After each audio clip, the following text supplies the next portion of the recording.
The humidity pressed against Eleanor Harlan's skin like a living thing as she stood at her bedroom window, watching the men shuffle across the courthouse yard in chains. August in Natchez, Mississippi had a way of making everything feel inevitable. The heat, the sweat, the sentencing that would come at noon when her father took his seat behind the bench. She counted them. Always counted them. 7 this morning. 3 would hang. 4 would be sold deeper south, to places where even memory went to die. Her fingernails dug into the windowsill, leaving tiny crescents in the painted wood. The same wood her mother had touched before the fever took her. The same wood that had watched Eleanor grow from a girl who believed in her father's justice to a woman who knew better. Judge William Harlan was a monument of a man. 6 feet 4 inches of certainty, with a voice that could shake the walls of the courthouse and a reputation that reached all the way to Jackson. When he spoke the word guilty, it fell like a stone into still water, final, irreversible, drowning any hope that dared to surface. Eleanor had loved him once, loved the way he tucked her into bed with stories of Solomon's wisdom, loved the pride in his eyes when she recited scripture perfectly at Sunday service, loved the safety of being William Harlan's daughter in a town that respected nothing more than power and bloodline. That love had curdled somewhere between her 16th birthday and her 21st. What are you thinking about this story? Your opinion is incredibly important to us. Please subscribe, leave a comment sharing your thoughts, and let us know if you're enjoying this tale. We truly value your feedback. It helps us create better content for you. Somewhere between watching her first hanging and realizing that the men who died wore the same expression as the horses her father shot when they broke their legs. Resignation mixed with a terrible, silent plea. The grandfather clock in the hallway struck 9. 3 hours until sentencing. 3 hours until her father would seal fates with the same casual authority he used to order his breakfast. Eleanor moved away from the window and crossed to her vanity. The mirror reflected a woman the town called beautiful, in the cautious way men describe something they want but fear to touch. Dark hair that fell in waves past her shoulders, green eyes that her father said came from her Irish grandmother. Skin kept pale by a lifetime of parasols and long sleeves, untouched by the Mississippi sun that turned everyone else the color of old leather. She picked up the pearl necklace her father had given her last Christmas. Expensive, tasteful, a collar dressed as a gift. She set it back down without putting it on. Instead, she opened the bottom drawer of her vanity, the one that stuck unless you knew to lift while you pulled. Beneath her winter gloves and a box of old letters, her fingers found the leather journal. No lock, no ribbon, nothing to suggest it contained anything more interesting than recipes or garden observations. Eleanor opened it to the last entry. The ink was still fresh enough to smear if she touched it. August 14th, 1846. Solomon, carpenter from the Whitfield plantation, accused of stealing tools to build himself a coffin.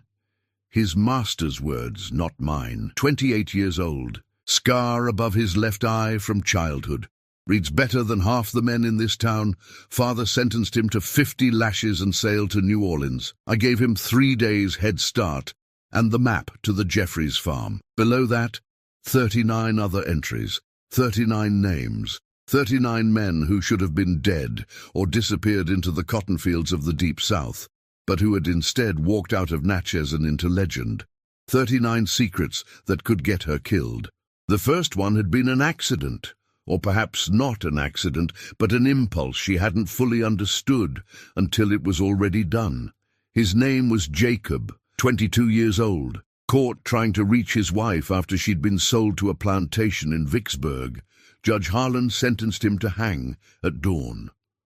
Eleanor had watched the sentencing from the gallery, her hands folded in her lap, her face composed in the expression of pleasant neutrality that well-bred women wore like armor.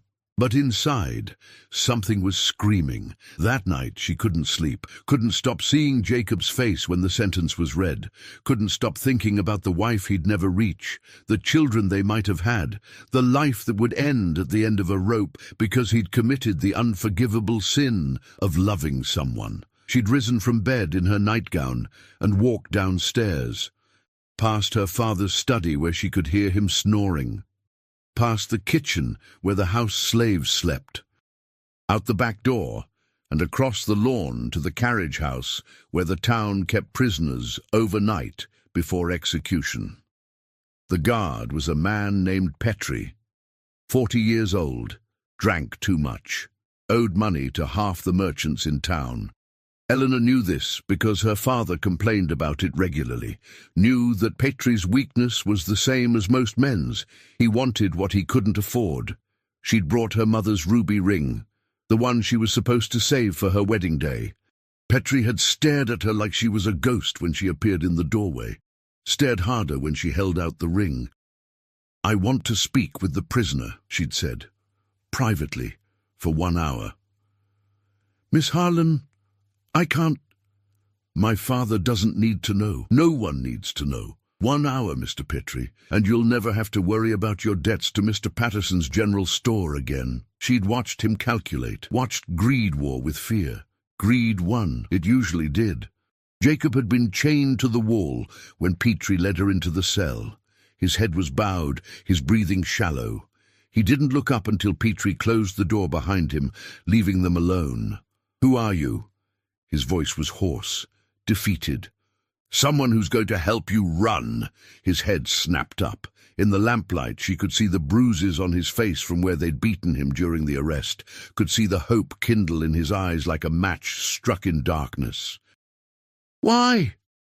It was a fair question. She didn't have a good answer then, still wasn't sure she had one now, 40 men later. "Because what they're doing to you is wrong," she'd said. "And I'm the only one in a position to do something about it." She'd brought a file hidden in her skirts, brought a map she'd drawn herself, showing the safe houses and river crossings, brought bread and dried meat wrapped in cloth.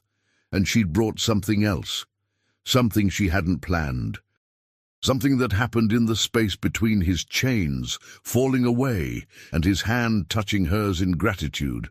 She'd kissed him, not because she loved him, not even because she desired him particularly, but because in that moment Jacob was the most free thing she'd ever touched, because his survival was an act of rebellion, because every breath he took after dawn would be a theft from her father's justice, and she wanted to taste that theft on her lips. He'd fled into the swamps that night. By morning the cell was empty. Petrie was rich enough to pay his debts, and Judge Harlan was apoplectic with rage. Eleanor had sat at the breakfast table, eating her eggs with perfect composure, while her father raged about incompetence and negligence and the degradation of law and order. "Don't worry, Father," she'd said sweetly. "I'm sure they'll catch him." They never did. That should have been the end of it. One moment of madness, one sin, to carry to her grave. But 3 weeks later, there was another sentencing, another man whose only crime was wanting to be human in a world that had decided he wasn't, and Eleanor found herself walking to the carriage house again, found herself with another bribe, another map, another kiss in the darkness before dawn. It became a pattern, a ritual, an addiction she couldn't name. The town began to notice. How could they not? Prisoners didn't just escape from Natchez. Judge Harlan ran too tight a ship, kept too close a watch, but they did escape. Every single man Eleanor visited vanished within 48 hours. No hounds could track them, no searches turned them up.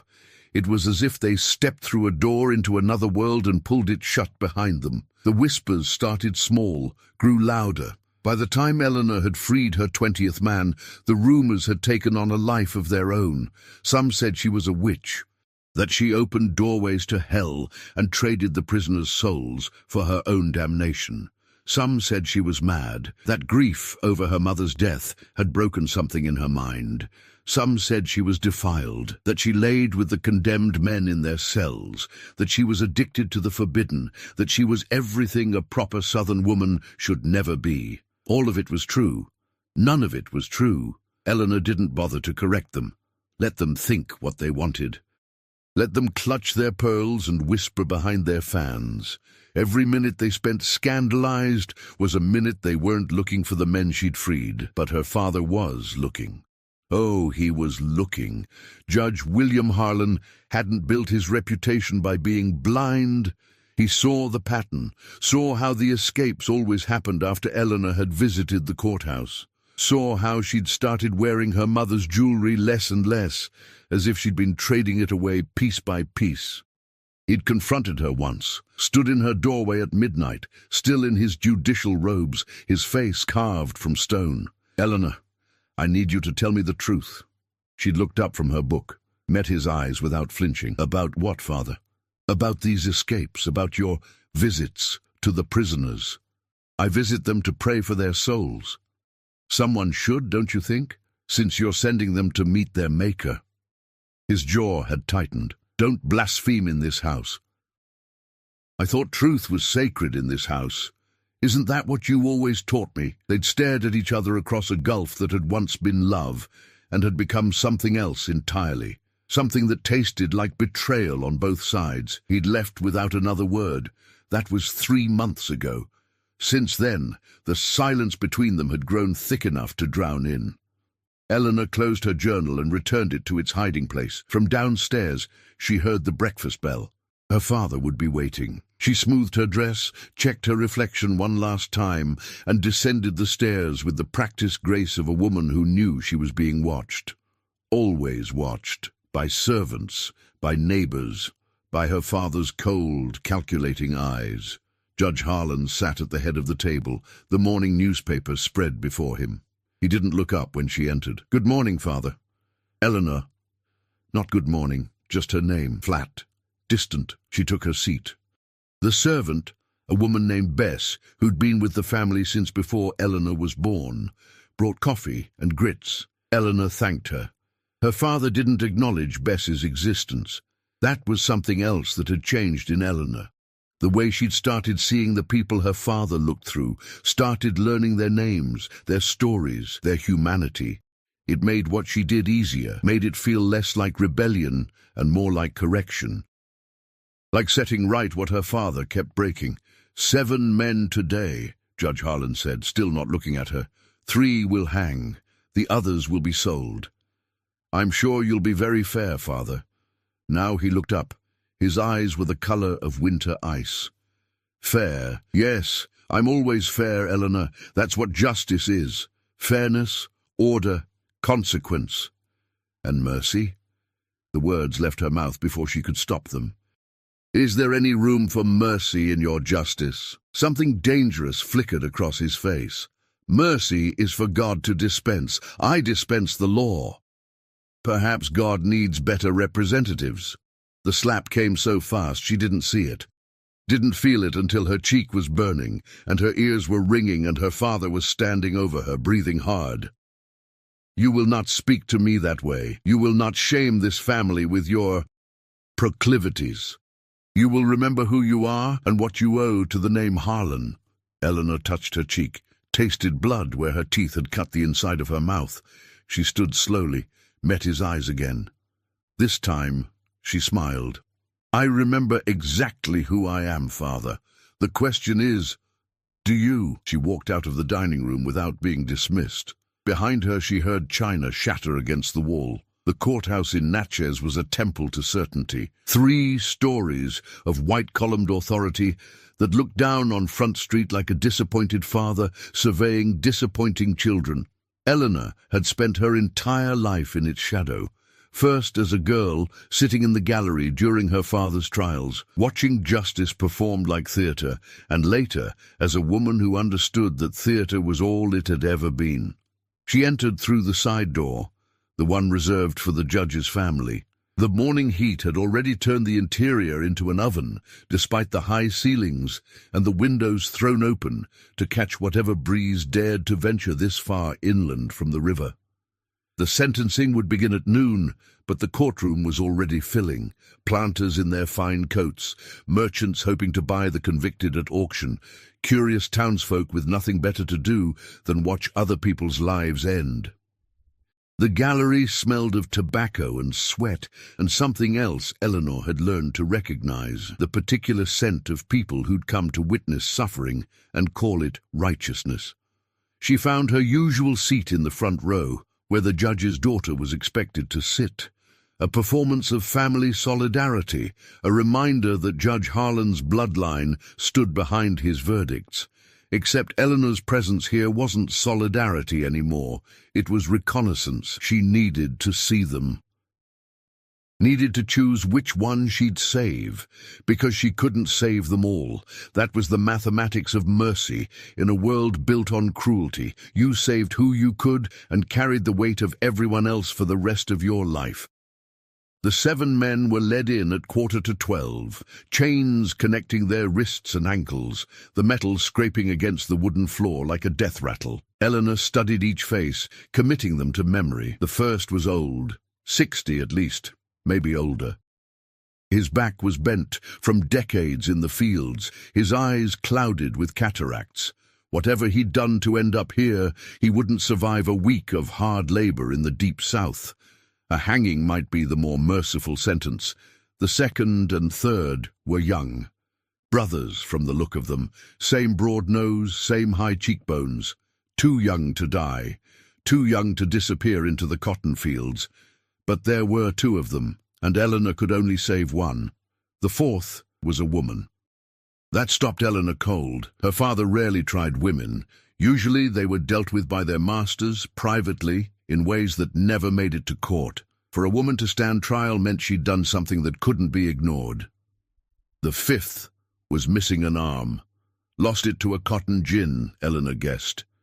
He looked at the crowd with the expression of a man who'd already died and was just waiting for his body to catch up.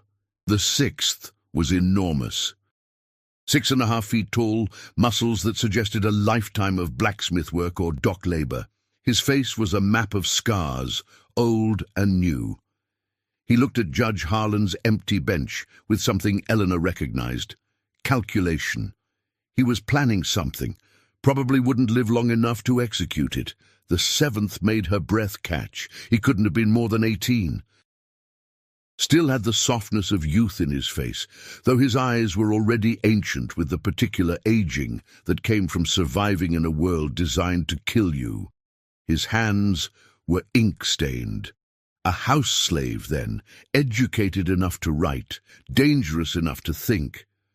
He looked up at the gallery, scanning the crowd with the desperate hope of someone looking for a friendly face. His eyes found Eleanor's, held them. Something passed between them in that moment. Recognition, maybe, or prophecy. Eleanor had learned to trust these moments, the sudden certainty that this was the one. This was who she'd save. His name, she'd learn later, was Nathaniel. The bailiff called the court to order.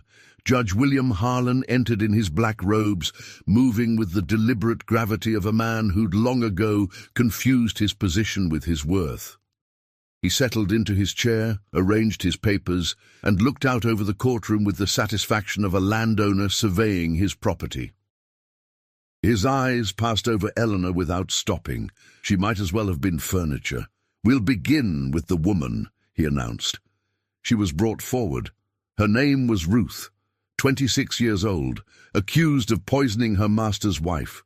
The evidence was circumstantial at best, a convenient death, a slave who'd been heard complaining about her treatment, an autopsy that showed nothing conclusive but allowed for speculation. Eleanor had seen this dance before. Guilt didn't matter. Conviction was about maintenance, reminding everyone that the order of things was fixed, immutable, enforced by the full weight of law. Her father pronounced Ruth guilty, sentenced her to hang within the week. Ruth didn't scream, didn't plead, just nodded once, as if confirming something she'd always known, and let herself be led away. Eleanor's hands tightened on her Bible. not because she was praying, but because the leather cover gave her something to grip instead of her father's throat. The brothers were next, accused of planning an escape, caught with maps and provisions. There was no question of guilt. They'd been found with the evidence. The only question was the sentence. Judge Harlan sold them, separate sales to plantations 300 miles apart. A punishment more creative than hanging. They'd spend the rest of their lives knowing the other was alive somewhere, unreachable, beyond saving. When they were led away, the younger one was crying. The older one just stared straight ahead, his jaw set, refusing to give the court the satisfaction of his pain. 4 more to go: the old man, the one-armed man, the scarred giant, and Nathaniel. The old man was next, accused of teaching younger slaves to read. A capital offense in Mississippi, though Judge Harlan seemed inclined toward mercy. He sentenced the man to 50 lashes instead of hanging. Mercy, as if destroying a man's back was somehow kind. The one-armed man had stolen food. 3 chickens from his master's henhouse, normally a whipping offense, but he'd run when they'd come to arrest him. Running made everything worse. Judge Harlan sold him to a sugar plantation in Louisiana. A death sentence delivered with paperwork instead of rope. The scarred giant was accused of assaulting an overseer. He'd broken the man's jaw and 3 ribs before they'd subdued him with dogs and clubs. There was no question what the sentence would be. "You'll hang at dawn," Judge Harlan said. "No emotion, just fact, like commenting on the weather." The giant smiled, actually smiled. "Good," he said. "I was getting bored anyway. It was the wrong thing to say." Judge Harlan's face darkened. "Add 20 lashes before the execution. Maybe that will teach you proper respect." The giant's smile widened. "You can't teach a dead man nothing." He was dragged from the courtroom, still smiling, still defiant, already a ghost. That left Nathaniel. Eleanor leaned forward slightly as he was brought before the bench. Up close, she could see the ink stains more clearly, could see how his fingers trembled slightly, though his face remained composed. "Nathaniel," Judge Harlan said, reading from his notes. "House slave belonging to Dr. Marcus Webb, accused of forging freedom papers. How do you plead?" "Guilty, sir." The honesty surprised the courtroom. A murmur ran through the gallery. Slaves were supposed to deny everything, plead ignorance, blame others. Confession was tactical suicide. Judge Harlan raised an eyebrow. "You admit to this crime?" "Yes, sir. I forged the papers. For myself and 3 others. We were going to leave tomorrow night." "Where did you learn to write well enough to forge documents?" "Dr. Webb taught me, said I had an aptitude. Let me read his medical books." Nathaniel paused. "I'm grateful to him for that." "Grateful enough not to betray his kindness by running away?" "Kindness would have been freeing me, sir. Teaching me to read while keeping me in chains isn't kindness. It's cruelty with better vocabulary." The courtroom went silent. No one spoke to Judge Harlan that way, certainly not a slave on trial for his life. Eleanor found herself holding her breath. Her father's face had gone completely blank. That was more dangerous than anger. Anger was predictable. This was calculation. "I see Dr. Webb's education has given you a sharp tongue." "Yes, sir, along with the ability to recognize injustice when it's dressed up as law. You realize I could hang you for this, for the forgery alone, never mind your insolence." "Yes, sir, I realize that.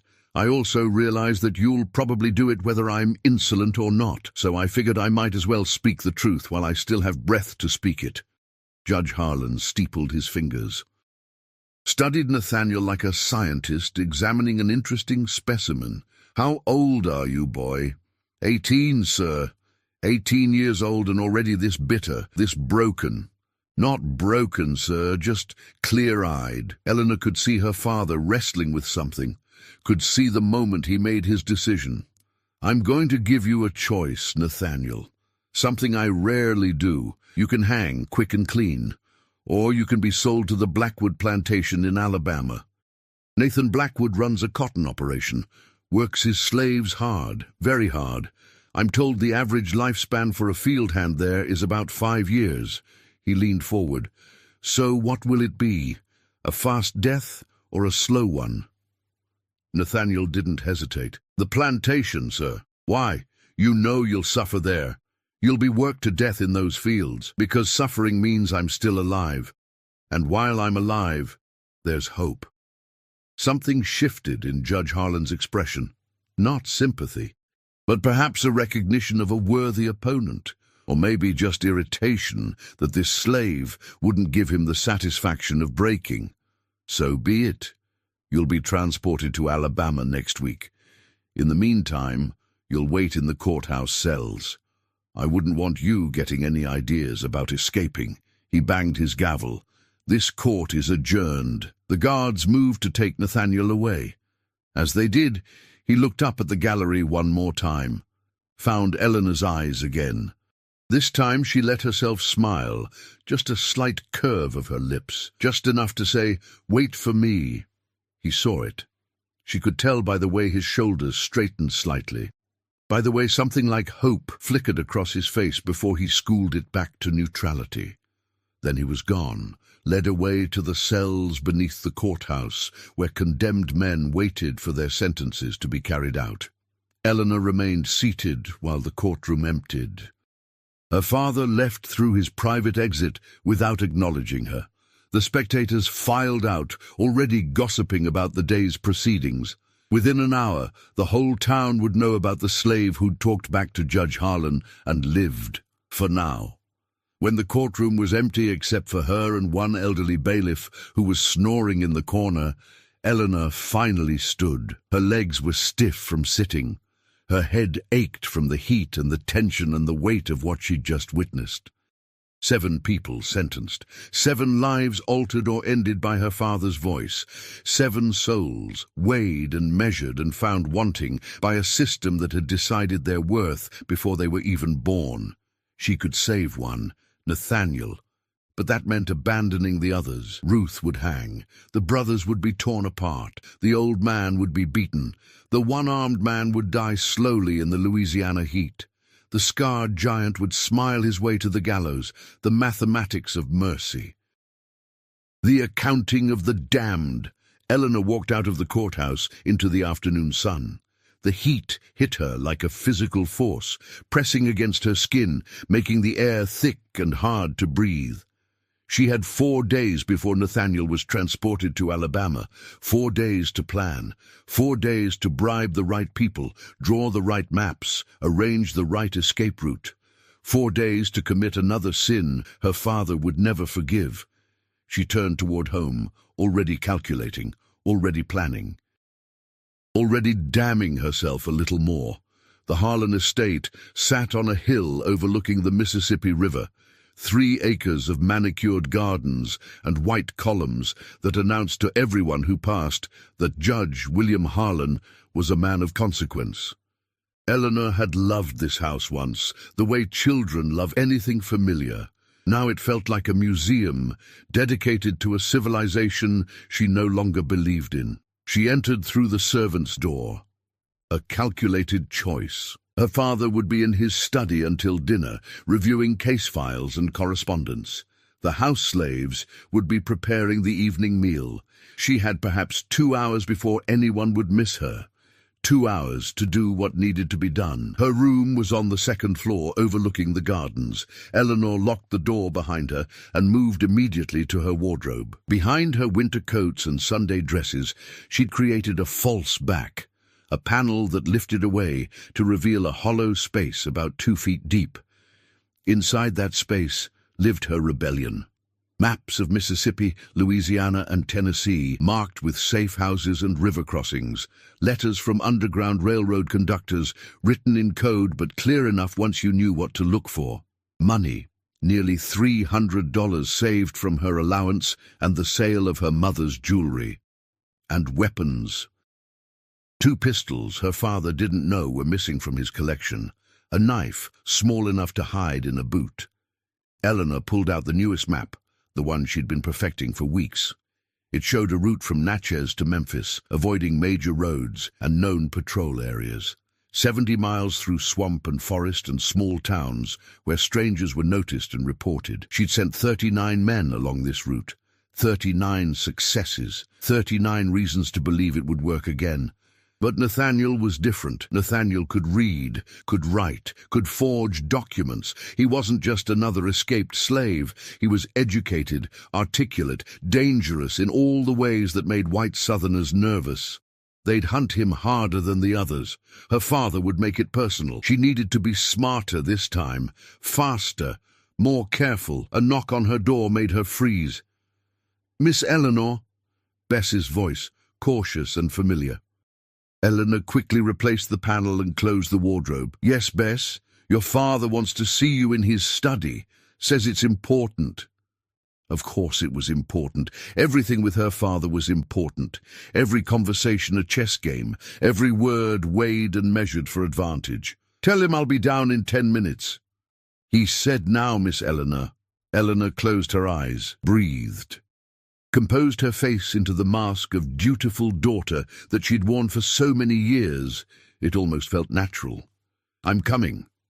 Her father's study was exactly what you'd expect from a man who believed order was next to godliness.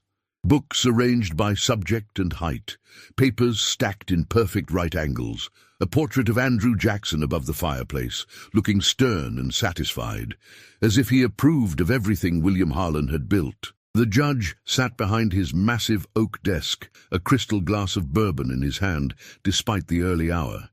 He didn't look up when Eleanor entered. "Sit down, Eleanor." She sat, folded her hands in her lap, waited. He took a long sip of bourbon, set the glass down carefully, finally looked at her. "I'm sending you to Charleston."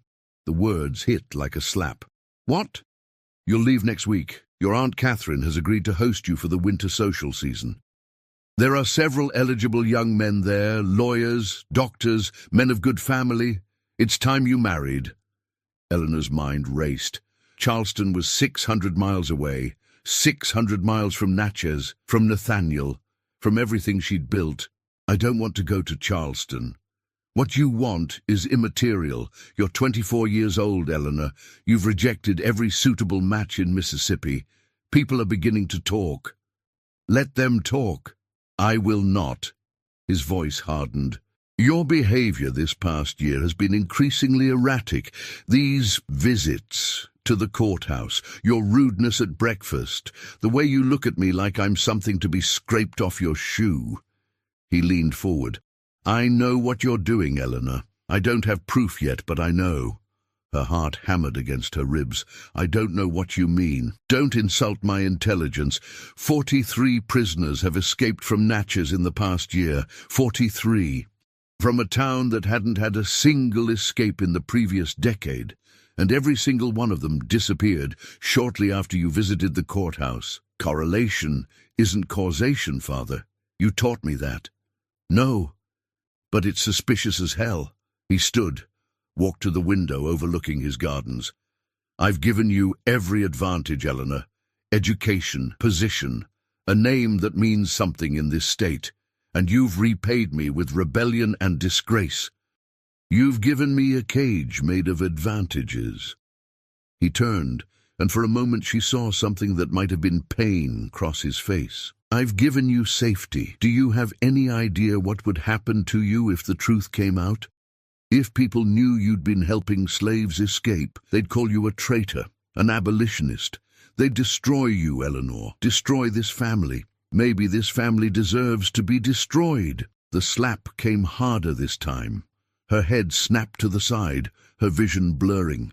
When she looked back at him, there was blood on her lip. "You will go to Charleston," he said quietly. "You will comport yourself as a Harlan. You will find a husband, and you will stop this madness before it kills you." Eleanor stood, her legs shaking but her voice steady. "And if I refuse? Then I'll have you committed.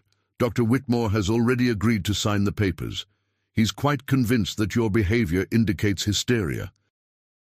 Perhaps a few months in an asylum will restore your proper thinking." It wasn't an idle threat. Eleanor knew her father well enough to recognize certainty when she heard it. He would do it, would lock her away and call it medicine.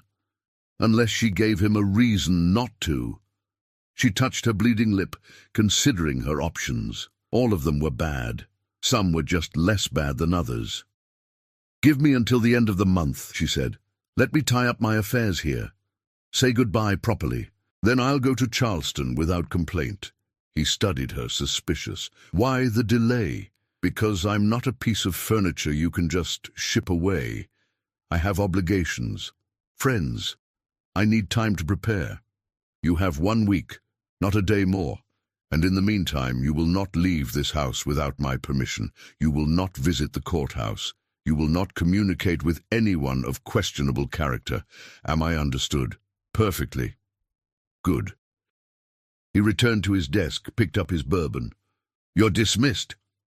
Eleanor left the study with measured steps, didn't allow herself to shake until she was back in her room with the door locked and her back against the wall.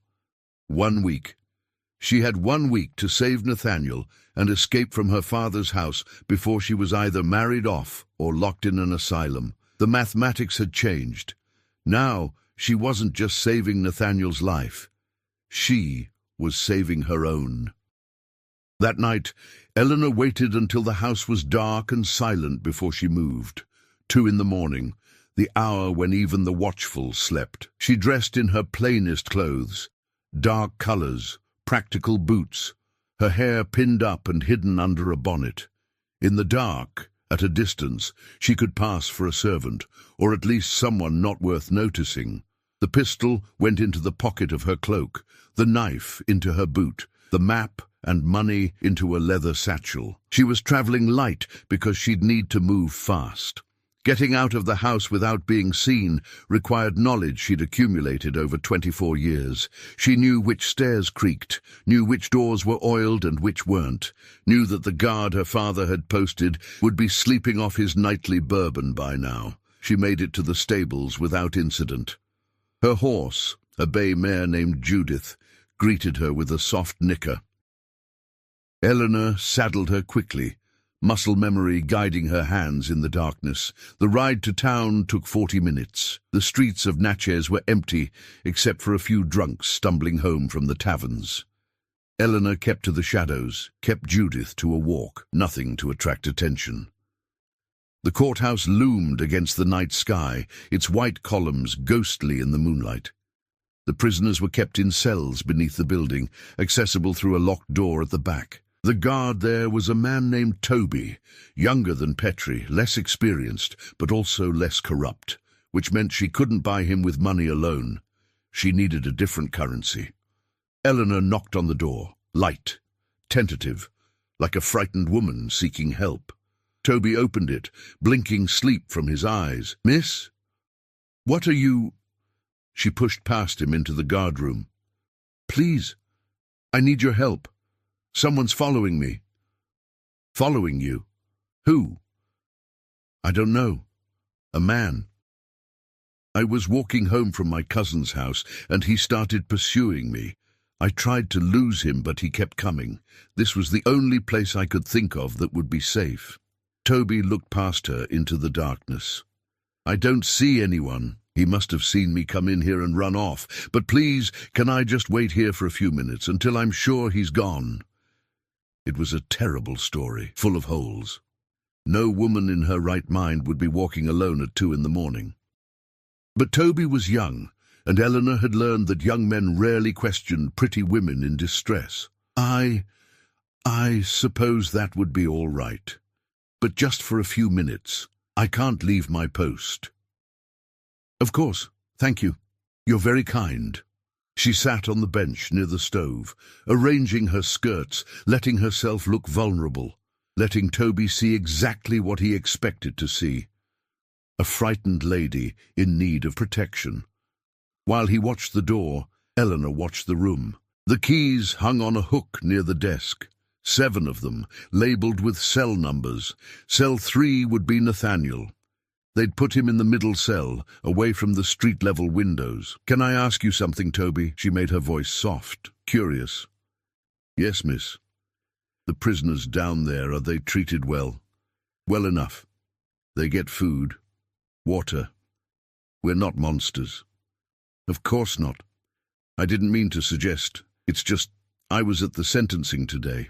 That young man, the one who could read.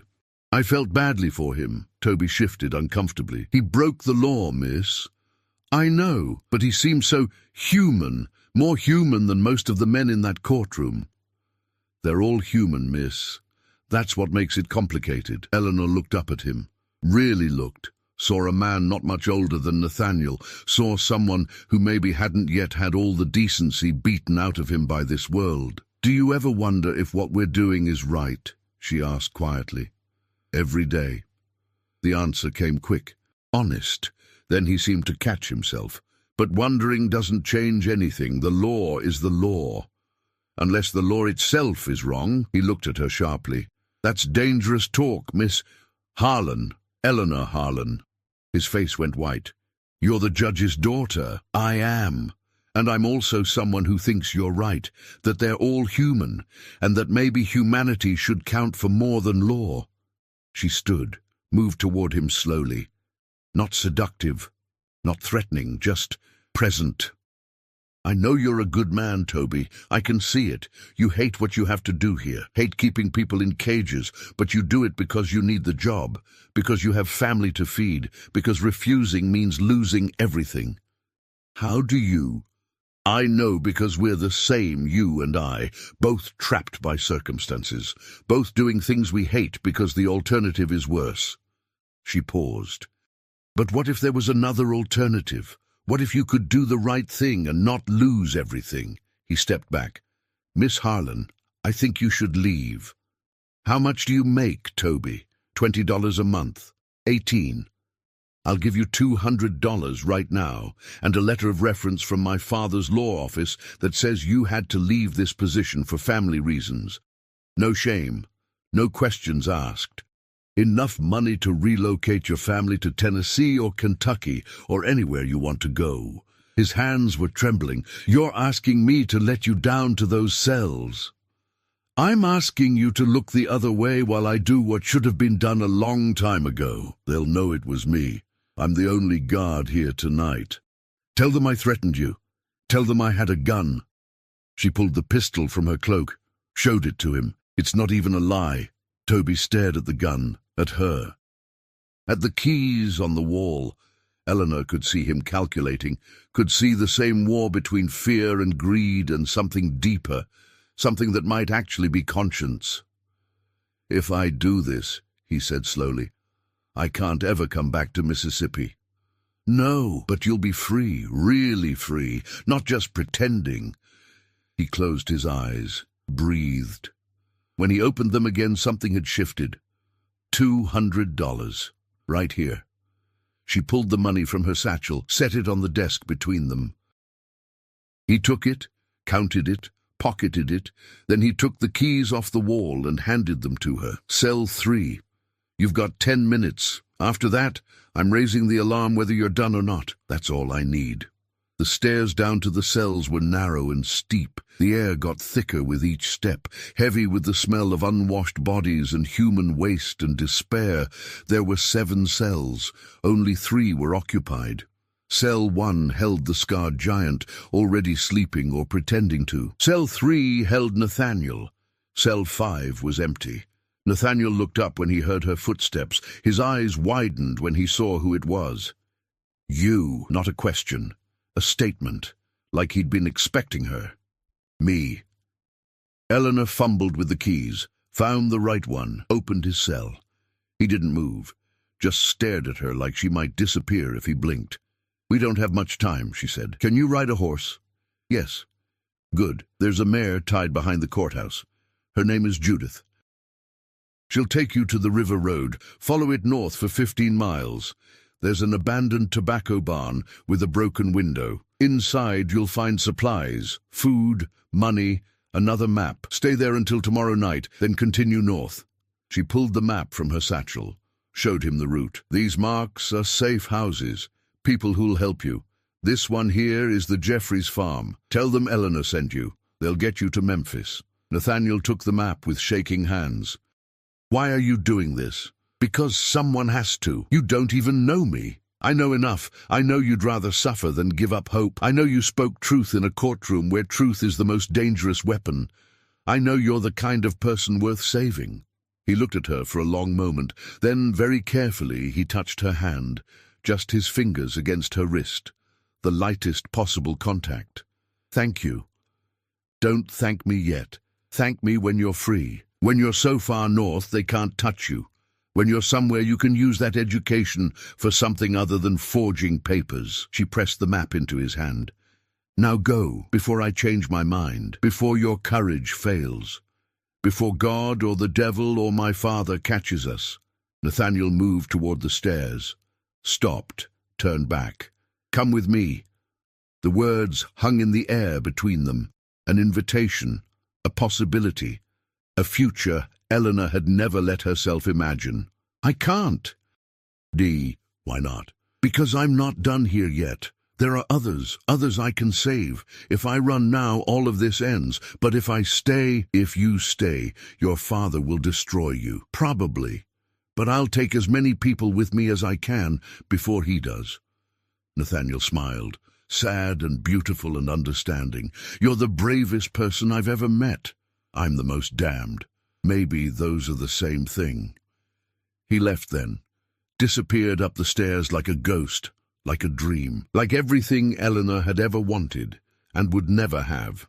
She waited in his empty cell for a moment, letting herself feel the weight of what she'd just done. Another sin, another escape, another brick removed from her father's temple of law. 40 men freed. One more to go before they caught her.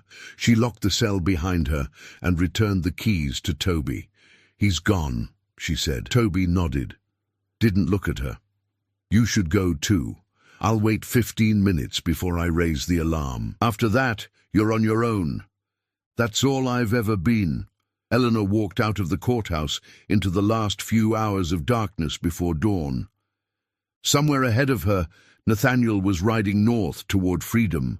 Somewhere behind her, her father was sleeping, unaware that his daughter had just committed her most deliberate act of treason yet. She had 6 days before Charleston, 6 days before her father either shipped her off or locked her away. 6 days to decide if she was brave enough to run or damned enough to stay. Dawn came to Natchez like a judgment, the sun breaking over the river in shades of red and gold that made the water look like it was on fire. Eleanor watched it from her bedroom window, still wearing yesterday's clothes, her hair still pinned up under the bonnet she hadn't bothered to remove. She hadn't slept, couldn't sleep. Her mind kept replaying the moment Nathaniel had asked her to run with him, kept imagining what she would have said if she'd been brave enough to say yes. But Eleanor wasn't brave. She was stubborn, angry, righteous in that dangerous way that made people confuse self-destruction with heroism. And she wasn't finished with Mississippi yet. The alarm went up at 7 in the morning. She heard the commotion from her window, men shouting, horses being saddled, dogs barking with the eager violence of animals who loved the hunt. By 8, half the town was gathered in front of the courthouse, while her father stood on the steps, his face carved from stone, issuing orders like a general preparing for war. Eleanor dressed carefully, put on her best day dress, pinned her hair in elaborate curls, applied just enough rouge to hide the exhaustion. When she descended for breakfast, she looked like exactly what she was supposed to be. Judge William Harlan's dutiful daughter, concerned but composed, innocent of any knowledge about last night's events. Her father was already at the table, though his plate was untouched. He looked up when she entered, his eyes scanning her face for any sign of guilt. She gave him nothing but a polite smile. "Good morning, Father. I heard the commotion. Has something happened?" "The prisoner escaped. The one from yesterday's trial. The forger." "Oh my, how terrible. Do they know how he got out?" Her father's jaw tightened. "The guard claims you visited him last night. Claims you threatened him with a pistol and forced him to give you the keys." Eleanor's heart stuttered, but she kept her expression neutral. "That's absurd. Why would I do such a thing?" "That's what I asked Toby. He said you paid him $200 to look the other way." "Father, I was here all night. You can ask Bess. She brought me tea at 9 o'clock and I never left my room after that. It was a lie. They both knew it was a lie. But Eleanor had prepared for this moment, had woken Bess at 6 in the morning and told her exactly what to say, had made it clear that if Bess didn't corroborate her story, Eleanor would tell Judge Harlan about the money Bess had been skimming from the household accounts to send to her sister in Alabama. Leverage, blackmail, sin compounded on sin. Eleanor was getting good at this. "Bess confirms your story," her father said slowly. "But the guard was very convincing, very detailed in his description of you. Then perhaps he's lying, perhaps he let the prisoner escape for money and is blaming me to avoid punishment. Perhaps," Judge Harlan pushed his plate away, "or perhaps my daughter has become such an accomplished liar that she can look me in the eye and deny the obvious truth." They stared at each other across the table. The moment stretched, taut as a rope about to snap. "I don't know what you want me to say, Father. I want you to tell me the truth. For once in your miserable, rebellious life, I want you to show me the respect of honesty." Eleanor set down her coffee cup. When she spoke, her voice was perfectly calm. "All right, here's the truth.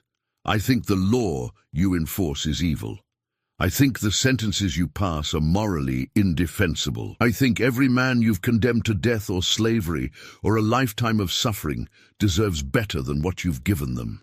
And if I had the power to undo every verdict you've ever handed down, I would do it without hesitation." Her father's face went white.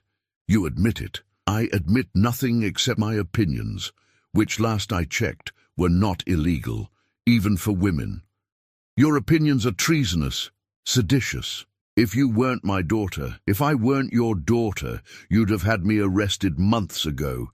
But I am your daughter, which means we're stuck with each other, bound together by blood and name and all the sins we've committed in the service of preserving this family's reputation." She stood.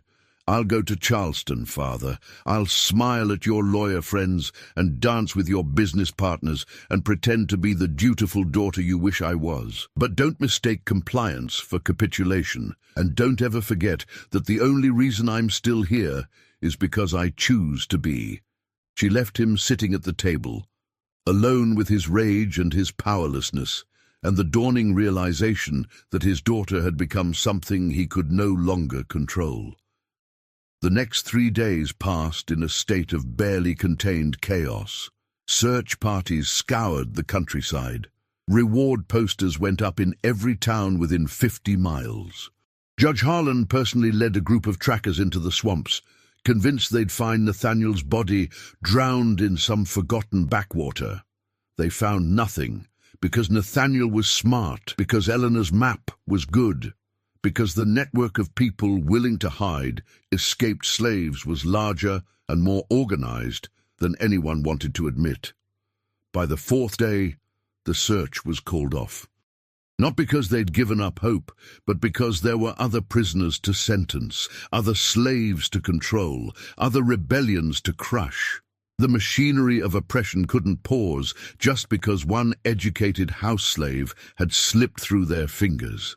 Eleanor spent those days preparing for Charleston, packing trunks, writing letters, playing the role of obedient daughter with enough conviction that even Bess started to believe it.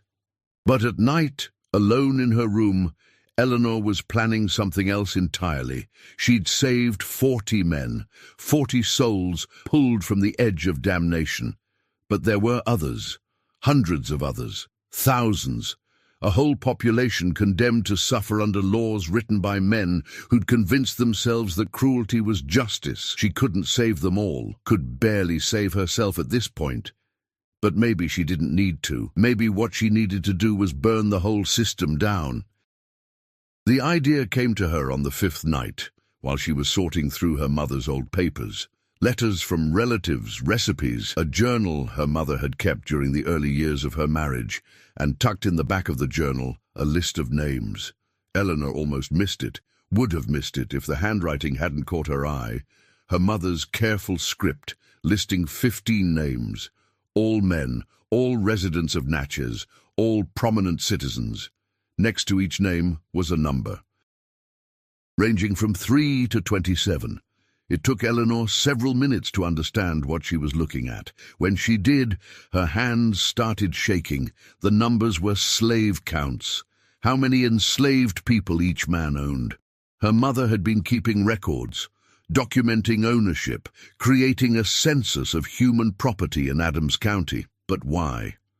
Eleanor flipped through the journal, looking for context, found it 3 pages later in an entry dated April 1833, 2 years before her mother's death. I can no longer participate in this system in good conscience. William says I'm being hysterical, says that slavery is an unfortunate necessity, that we must think of our position, our future. But I cannot reconcile the teachings of Christ with the sight of human beings in chains. I cannot call myself a Christian and own another person's labor. So I will do what I can. I will document. I will record.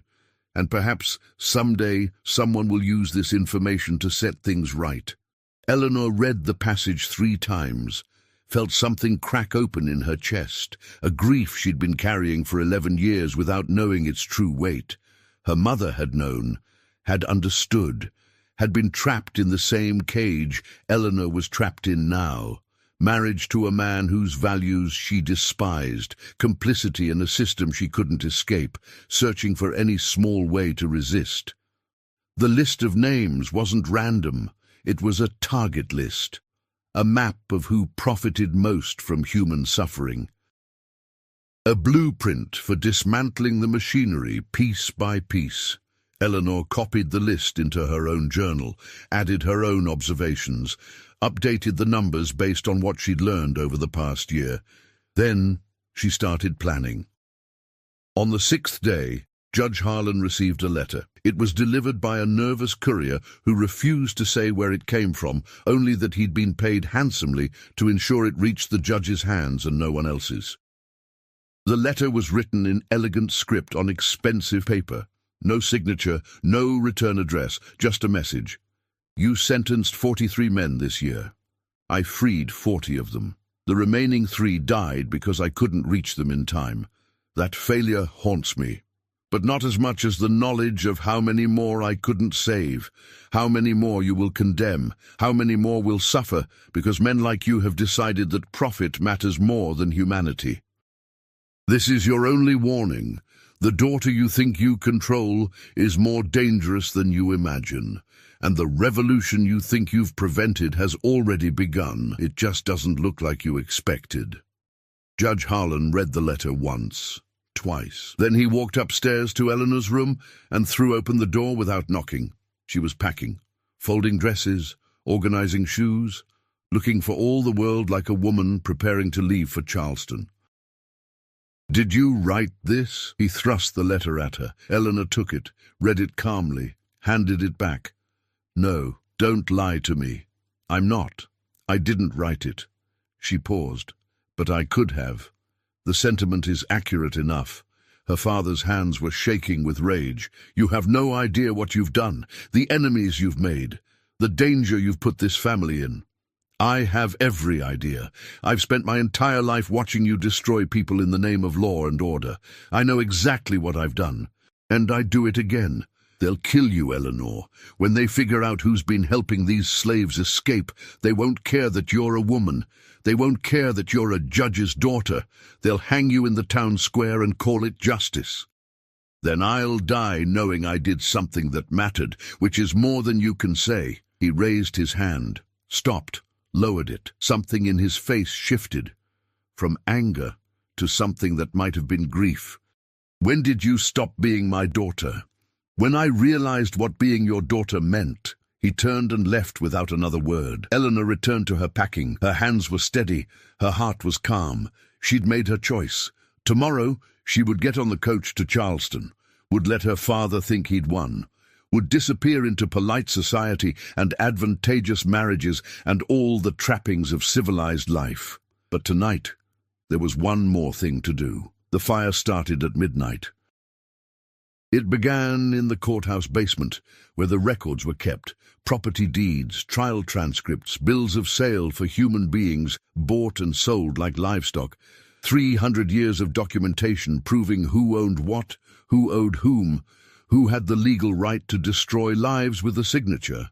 Eleanor had been careful, used lamp oil instead of kerosene, started the fire in 3 different places to ensure it spread quickly, made sure no one was in the building before she struck the match. She stood across the street and watched it burn. The flames climbed the walls like living things, hungry and beautiful and utterly without mercy. Windows exploded from the heat. The roof collapsed with a sound like thunder. People ran from their houses, shouting, trying to organize a bucket brigade, but the fire had too much of a head start. By 2 in the morning, the courthouse was nothing but a smoking ruin. By dawn, the fire had spread to the buildings on either side, the land office and the tax collector's residence. By noon, half of Front Street was ash. They never found out who started it. The investigation turned up nothing. No witnesses, no evidence. Just a catastrophic accident that destroyed decades of records and left the town's legal apparatus in chaos. Eleanor watched from her window as men scrambled to salvage what they could, watched her father stand in the ruins of his courthouse, his face grey with shock, watched the machinery of oppression grind to a halt, if only for a moment. It wasn't enough. She knew that. The records could be recreated. The courthouse could be rebuilt. The system would continue because systems always did. But she'd bought time for the men on the run, for the families trying to stay together, for everyone fighting against a world designed to crush them. She'd bought time and hope and the possibility that things could be different, and if she ended up hanging for it, at least it would be for something real. The coach to Charleston left at dawn, pulled by 4 horses and packed with luggage that suggested Eleanor Harlan was leaving Mississippi for good. Her father stood on the steps of their damaged estate. The fire had jumped from Front Street to the residential district, taking 3 houses with it before the rain finally stopped it, and watched her board without saying goodbye. Eleanor didn't look back, didn't allow herself that weakness, just climbed into the coach beside her traveling companion, a widow named Mrs. Patterson, who would serve as her chaperone for the journey, and settled in for the 3-day trip to South Carolina. The coach pulled away. Natchez disappeared behind a curtain of dust and distance, and Eleanor, for the first time in 24 years, allowed herself to breathe. They made it 20 miles before the ambush. It happened at a river crossing, where the road narrowed and the trees grew thick on both sides. A classic spot for robbery, isolated, difficult to escape, easy to control. 4 men on horseback emerged from the woods, armed, faces covered with bandanas. The driver pulled the horses to a stop, his hands already raised in surrender. "Everyone out of the coach," the leader said. His voice was muffled behind the cloth, but Eleanor could hear the authority in it. This wasn't his first robbery. Mrs. Patterson whimpered. Eleanor put a hand on her arm. "Do as he says. Don't resist. Give them what they want and they'll let us go." They climbed out. The 4 men surrounded them. One kept his rifle trained on the driver. The other 3 approached the women. "Jewelry," the leader said. "Money, anything valuable. Hand it over." Mrs. Patterson fumbled with her necklace, her fingers shaking too badly to work the clasp.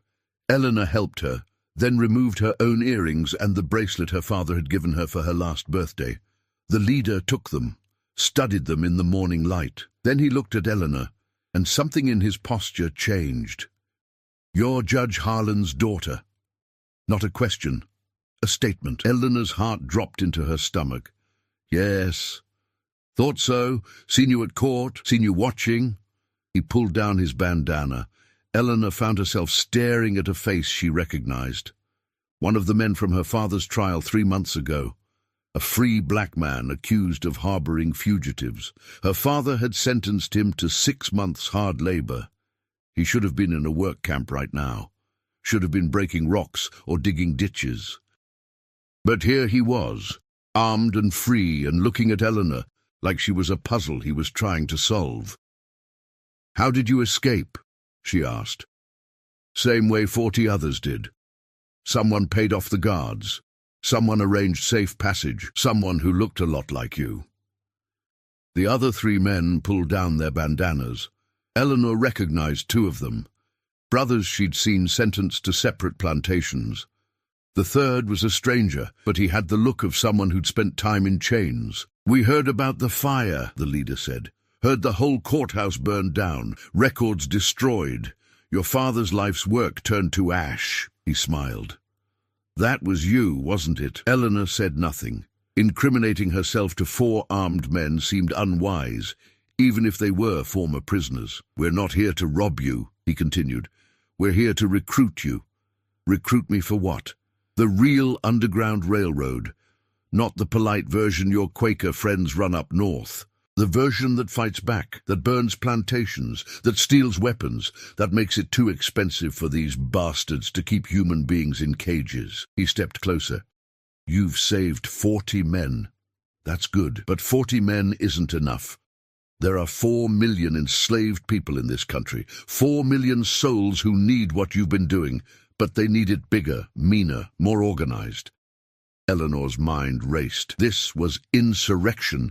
Rebellion, everything the South feared, and everything her father had spent his life preventing. You want me to help you start a war. We want you to help us finish one. This war started the day the first African was dragged onto a slave ship. We're just finally fighting back. Mrs. Patterson made a small sound of distress. The leader glanced at her, then back at Eleanor. You don't have to decide now. But know this. You can't go to Charleston and pretend to be a proper lady. They know what you did. Your father's enemies know. The plantation owners know. You burned the courthouse, and that makes you a revolutionary whether you claim the title or not. He pulled out a piece of paper, handed it to Eleanor. It was a wanted poster for arson, for aiding fugitive slaves, for sedition.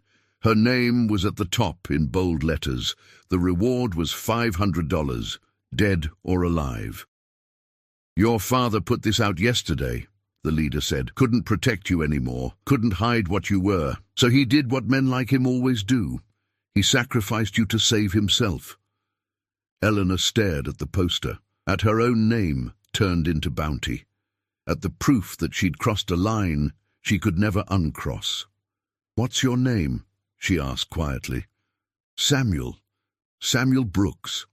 I was a freedman in Vicksburg before your father decided I was too dangerous to let stay free. And now? Now I'm part of something bigger. An army of the damned, if you want to be dramatic about it.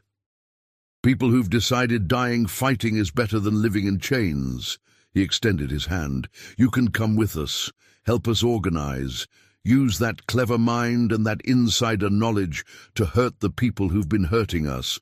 Or you can get back in that coach and hope you make it to Charleston before someone collects that bounty. Eleanor looked at his hand, at Mrs. Patterson's terrified face, at the 3 other men watching her with a mixture of hope and suspicion, at the wanted poster with her name on it.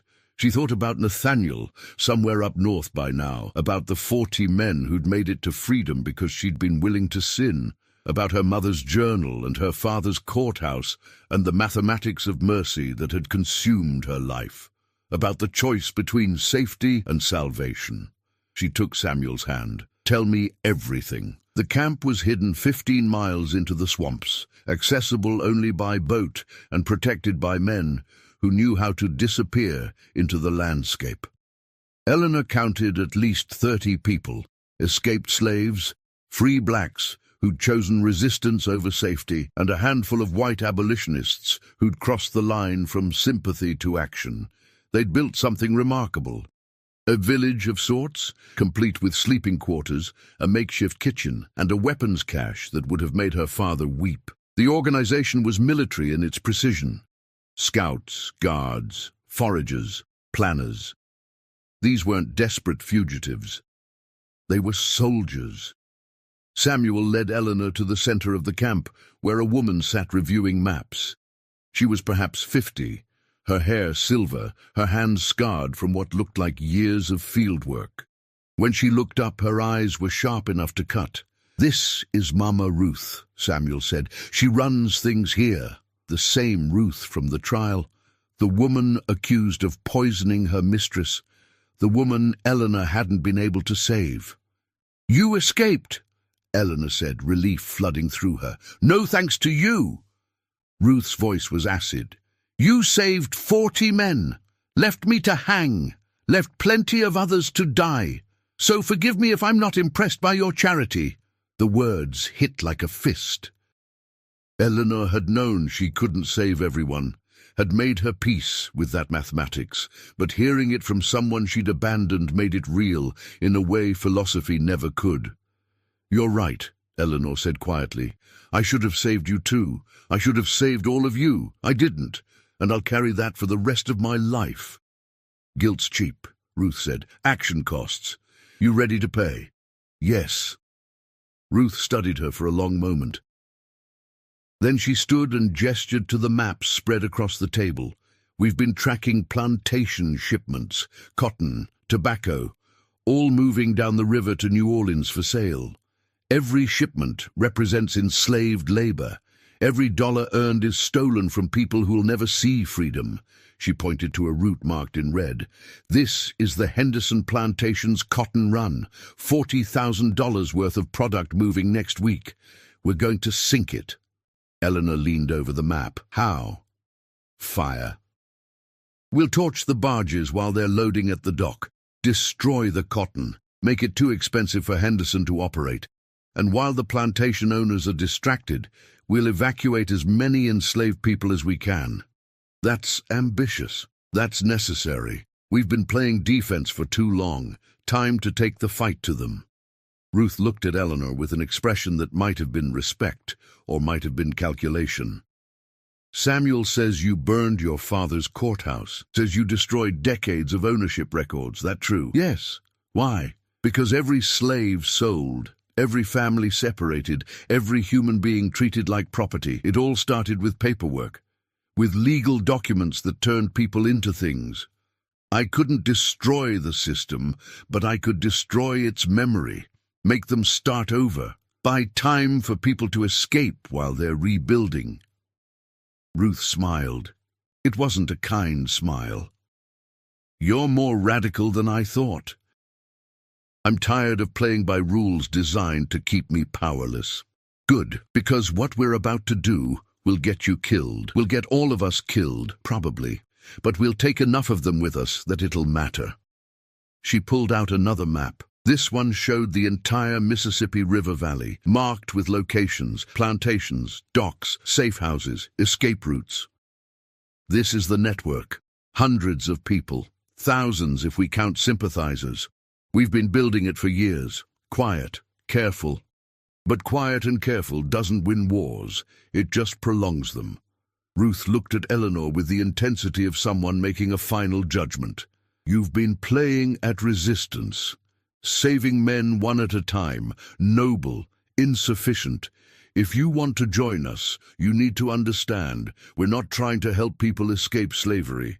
We're trying to end slavery, and that means blood, property destruction, destabilizing the economy, making it too costly for the South to maintain this system. I understand. Do you?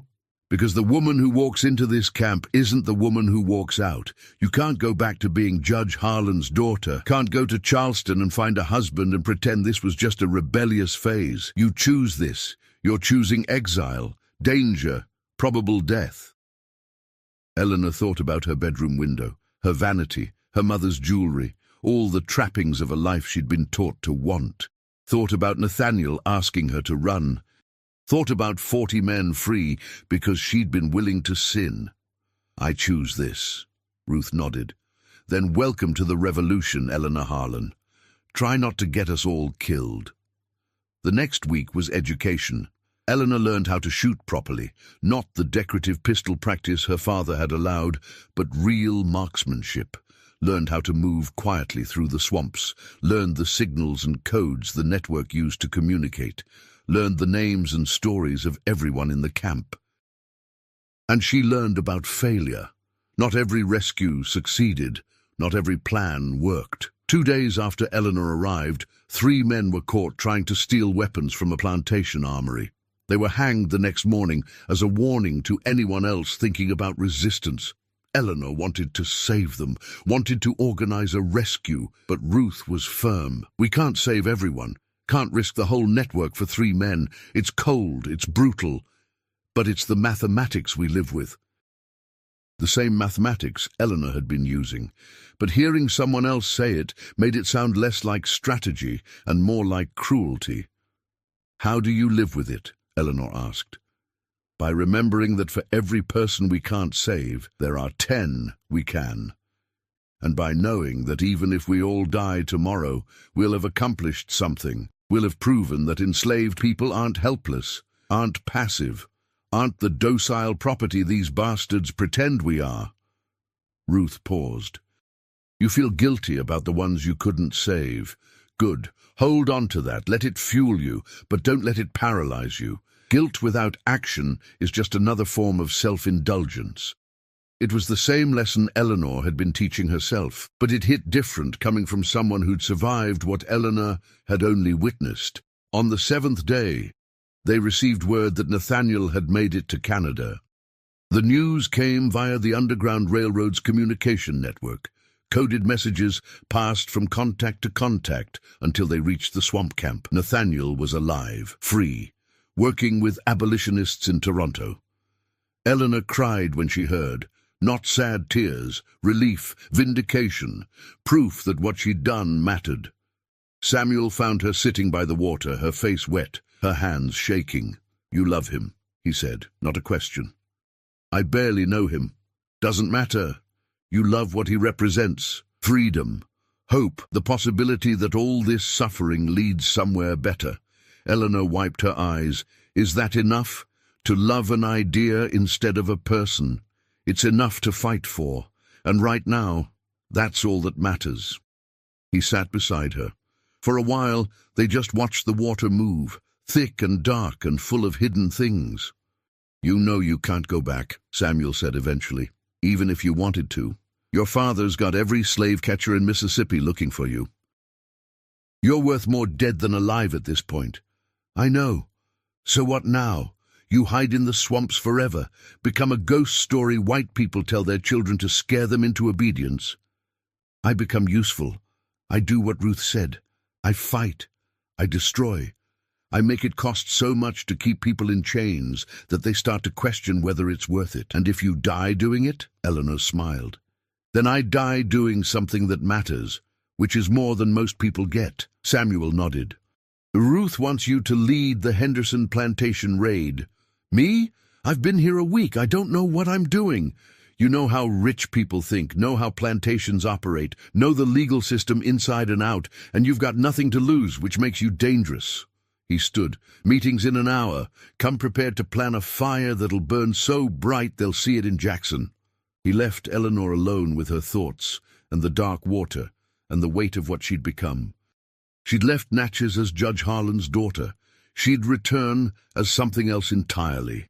The Henderson plantation sat on 1,200 acres of prime Mississippi Delta land, worked by 300 enslaved people who produced $40,000 worth of cotton annually. The numbers were precise because Eleanor had memorized them from her father's records before she burned the courthouse. Had memorized every plantation within 100 miles, every owner, every profit margin. Knowledge was a weapon, and Eleanor had spent her entire life learning how to sharpen it. The plan was simple in concept, nightmarish in execution. They would attack during the loading period when the cotton was being transferred from wagons to barges for the trip downriver. Fire would destroy the product. Chaos would provide cover for evacuating enslaved workers. Speed would keep casualties minimal, in theory. Ruth had made Eleanor repeat the plan 17 times. Had drilled her on contingencies, escape routes, what to do if the guards started shooting, what to do if the fire spread too fast, what to do if people panicked. "You're in charge," Ruth had said. "That means people live or die based on your decisions. Can you handle that?" Eleanor had said yes, but sitting in the darkness outside the Henderson plantation, watching the torches flicker in the loading area, she wasn't sure anymore. 20 people had come on this raid. 20 lives trusting her judgment. 20 souls who would burn or hang or get shot because Eleanor Harlan thought she knew better than the system that had raised her. Samuel crouched beside her in the darkness. "We're in position. Fire crew ready, evacuation crew ready, just waiting on your signal." Eleanor studied the scene. Guards stationed at the dock. Overseers watching the loading. Enslaved workers moving cotton bales in a rhythm perfected by repetition and fear. The barge was 3/4 loaded. Another hour and it would depart. They needed to move now. Eleanor raised her hand, made the signal they'd practiced. The fire crew moved first, 6 people, each carrying containers of lamp oil, wrapped in cloth to muffle sound. They crept through the shadows toward the cotton storage building, a massive wooden structure that held the processed cotton before loading. Eleanor counted seconds, 60, 90, 120. Then light bloomed in the storage building windows, soft at first, growing brighter, the kind of orange that meant fire had found fuel and was feeding. Someone on the dock shouted. The alarm went up. Guards ran toward the storage building, abandoning their posts. That was the signal for the evacuation crew. 10 people spreading through the workers' quarters, moving fast and quiet, waking people who'd learned to sleep through anything and telling them this was their chance. Run now. Run fast. Head for the swamps and don't look back. Eleanor watched it unfold from her position in the trees.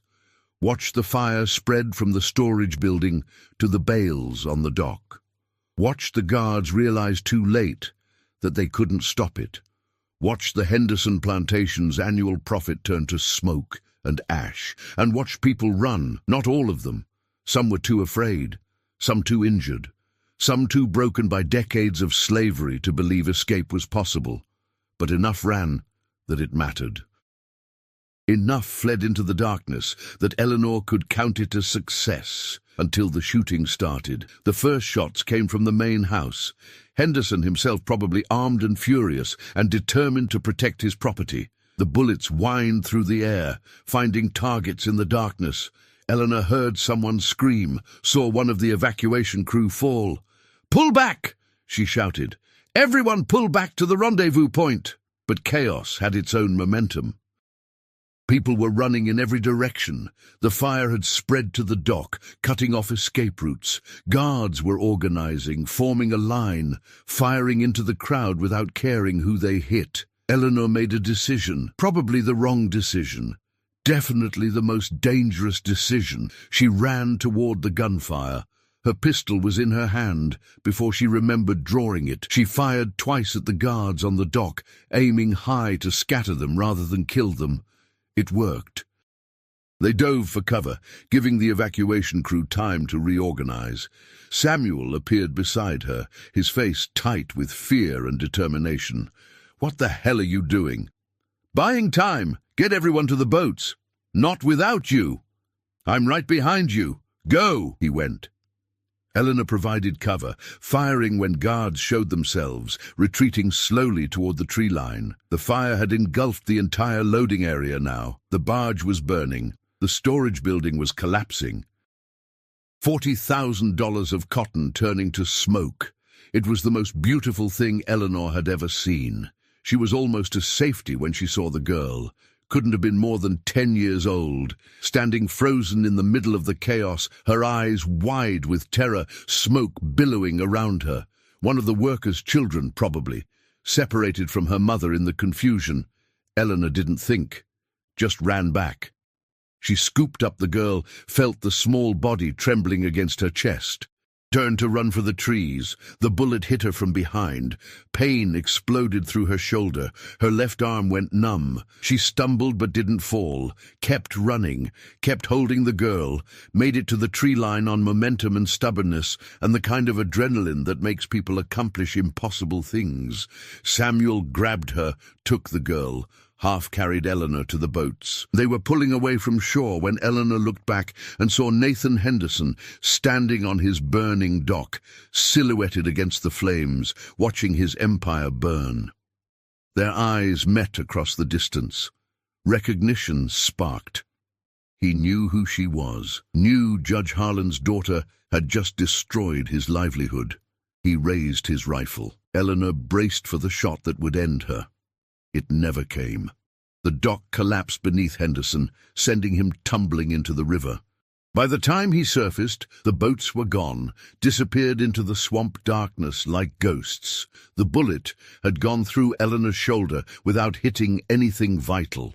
Ruth dug it out with a knife and a bottle of whiskey, her hands steady, her face unreadable. "You're lucky," Ruth said, stitching the wound closed. "Few inches to the right, and you'd be dead." "Doesn't feel lucky." Lucky is a relative term in our line of work. The raid had been a success by their grim accounting. $40,000 in cotton destroyed, 37 people evacuated, only 2 casualties, the crew member shot during the initial chaos, and a guard who died when the dock collapsed. Eleanor should have felt triumphant, should have felt vindicated, should have felt something other than the bone-deep exhaustion that came from watching people die for a principle. The girl she'd saved was named Lily. Her mother had made it out too.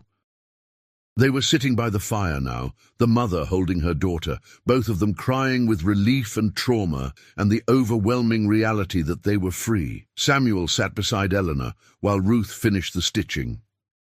"You did good tonight. 2 people died, and 37 lived.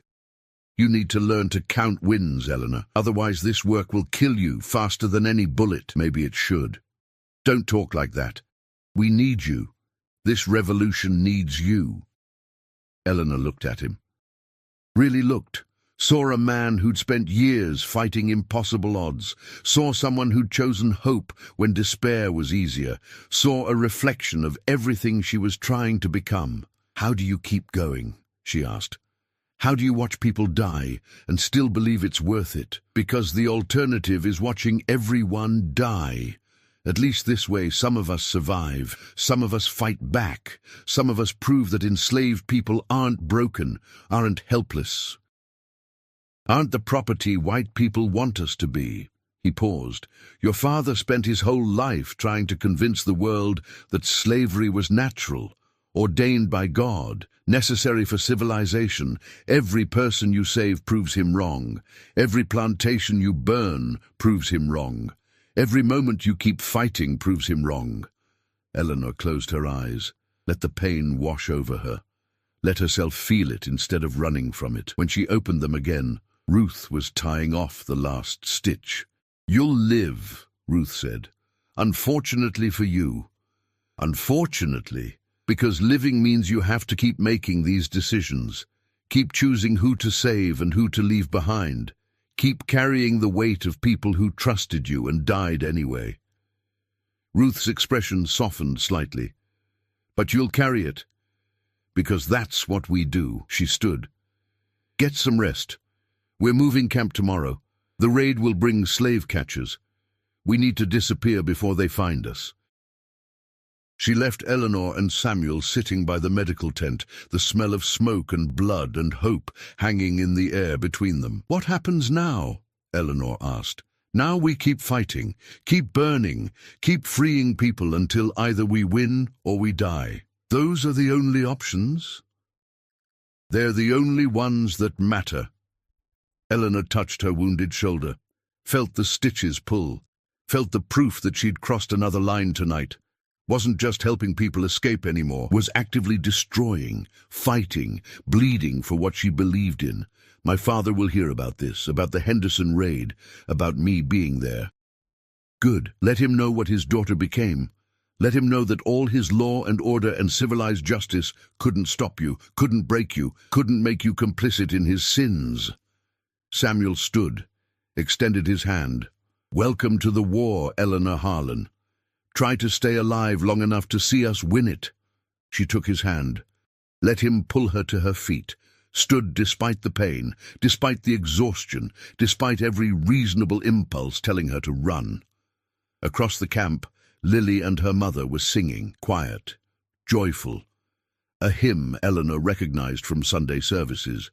But here, in this place, sung by these voices, it sounded different, sounded like defiance, like hope, like everything the system was trying to destroy.